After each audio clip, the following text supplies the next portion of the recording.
Giduyugan sa mga batanon karon ang mga pasiaw nga kanta nga gi-compose niining batanon nga upunganon. Usa sa iyang mga sikat nga kanta karon ang si Best Friend na Kapabor.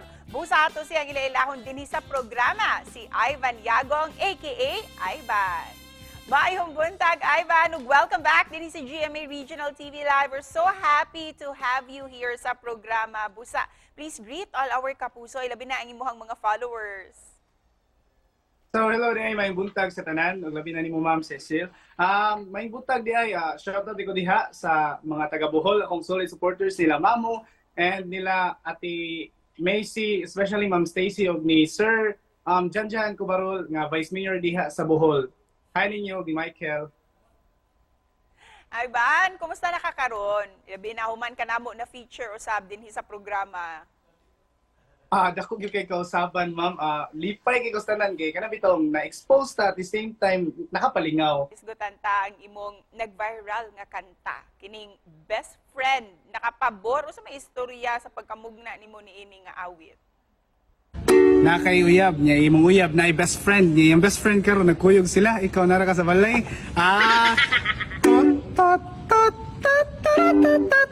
Hala ka dear, imong uyab na'y katagay. Alkansi ka kay waka kabantay.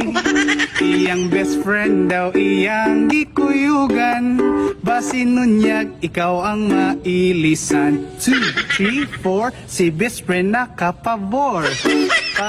Buwan, parte magod sa akong mga compost kay mo jud ko mga social nga kana bitang society nga mga nahitabo. So kadalasan mao man ang problema sa mga magmaoy-maoy nga ma-viral.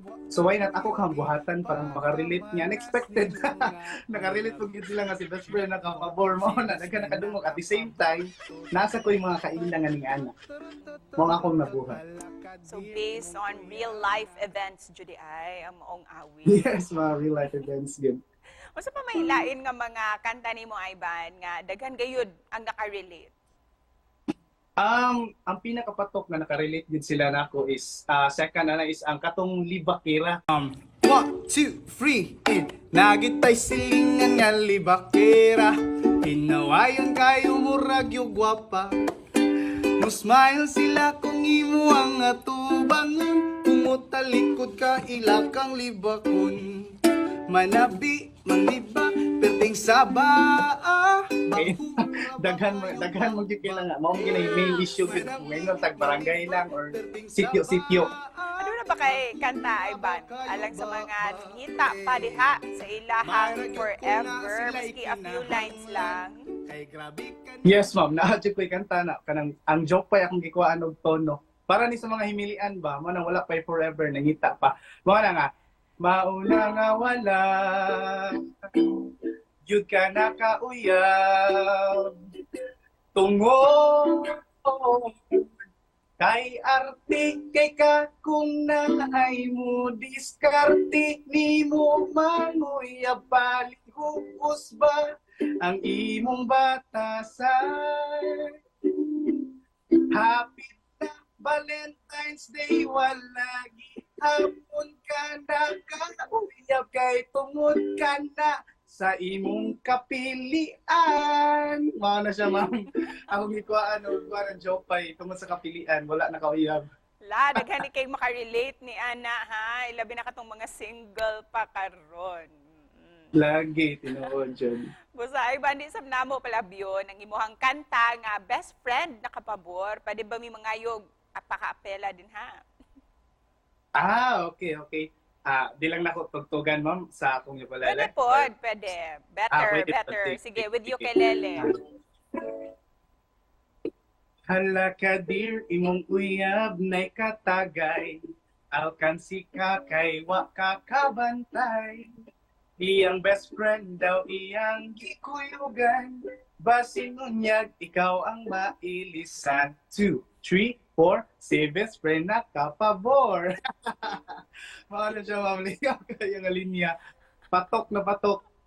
Ug nakapabor sad mi kay imo jud ming gikantahan this morning. We found out nga nahack daw ang imuhang Facebook page. What happened? Kay Yes, take this ma'am. opportunity to invite our kapuso nga i-follow ka si muhang bagong account. Yes ma'am, na-hack yun ako ang main page which is lisod na sad siya bawion mo na. Positive na lang atong unang-una.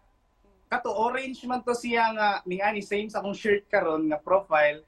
Almost 50k akong nawala nga followers pero feel na ko di man na mawala sa akong kasing-kasing nga mga tao. So nagbuhat ko bukong page nga green. Mao na niya akong gisuot sa akong profile, same ra ang pangalan, Ivan. So ako na siyang ako na siyang ipakita nga mao na niya akong profile, si green. And also ako gi-invite nga i-follow ko ninyo ana nga page kay ngano, influencer ta. Hacker sila, ilaha padaghanay og nahack na account, ang akuha padaghanay og nabuhat na kanta para malingaw silang tanan. And before we end this interview, unsay mensahe nimo para sa imuhang mga followers ug sa tanang mga viewers nga nagtan-aw nato karon? Atangi lang pirmi ang ako ang mga compose kay dili ko huwag tangan og kanang bitang creativity sa ako ang mindset and also kung kinsa ang gusto og na-inspire nako salig lang gid mo sa word nga manifestation or isalig lang gid ang law of attraction kay kung unsa inyong gusto maabot inyo gid ang mahinay-hinayan. Well karon nag-step ko sa hagdan nga padung pa sa taas. If ever di magita mo taas magpadayon na tang magpaubos lang gyapon. So mao na siya. Attract lang gid pirmi sa mga butang nga kinahanglan natong abton sa atong gi-wish. Thank you kayo sa imuhang mensahe kanamo Ivan and keep on singing and composing diha. Yes, ma'am. Thank you kayo, Miss Cicel. Thank you so much Ivan.